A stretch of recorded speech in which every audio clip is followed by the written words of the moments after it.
man. Let's fucking flush this shit.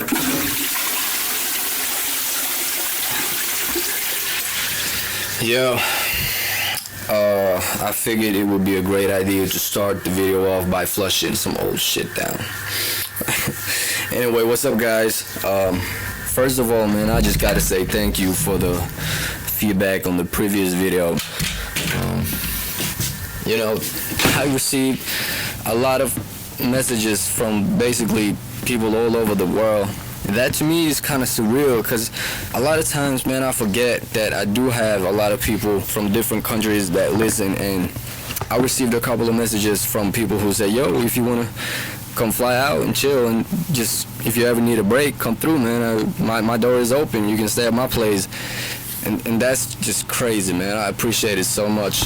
Just knowing that someone are willing to and trust me enough to let me into their homes just by hearing me rapping, that proves that I must have been doing something right.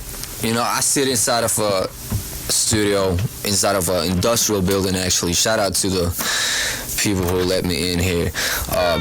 Usually I wake up at noon, go to the studio, sit inside, go home, sleep all day, and then come back, since people are working here. So I gotta mostly record my shit at night.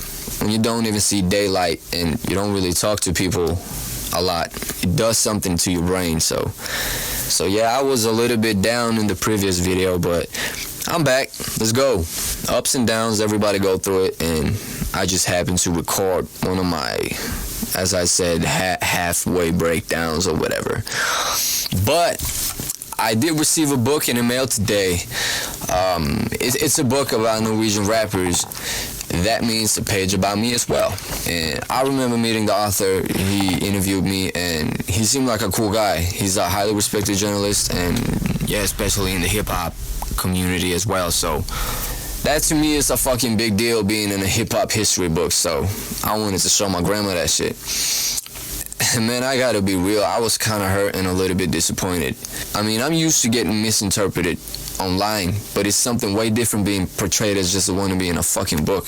I can take constructive criticism, I can take jokes too, but in a serious book like this, to call me Stan, and we don't know who the real Stan is right now, and say I took my admiration for Eminem and made a career out of it, no matter how funny that line is, I just can't help but feel like he just needed somebody in the book to fulfill the whole clown persona thing, and just something everybody can laugh at and easily digest. And I also feel like the whole Norwegian Eminem shit is getting old. I mean, Complex and MTV used that headline about me for clickbait. They even said in the same articles that was not their opinion. I know the whole thing was just chain reaction from some Swedish blogger saying it, and then suddenly the whole world and the biggest media outlets started quoting that headline. That's it. And I wouldn't have reached out to all of you if it wasn't for that. Chris Brown and Fat Joe and Mike Epps, Tyga, you name it, share that music video. But to take everything away from me, the fact that I built a pretty fucking huge buzz even before the whole MTV thing, so I just feel like people wants me to be some type of way, and no matter how they perceive me and no matter what they really think about me, they just adopt a popular point of view for the primary purpose of recognition or acceptance by their peers. So fuck it. But for me to open the book before even reading it and seeing this greeting message from the author saying, hey Mutz, you no longer a wannabe, and that actually kind of got to me a little bit. I was a little bit moved, because I've been fucking pissed on my whole entire fucking life. So man, I did appreciate that message. But then reading the book and seeing him portraying me as just a fucking wannabe, that kind of got me a little bit confused. You telling me I'm no longer a wannabe, but you're portraying me as a wannabe. Am I the only one who can't see myself for what I really am, or do people misperceive me, and is it on purpose? Man, I don't know. But that's not the only thing I received today. I received some new Nikes, yo. Look at these new Nikes. I've been walking way too many miles in my old shoes, so I figured I deserve to feel great again. So that's looking forward, man. Yeah, and by the way, I recorded a new song.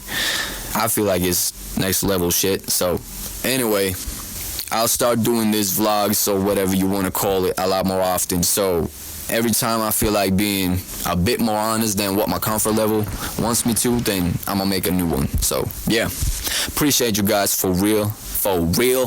And yeah, see you soon. Peace.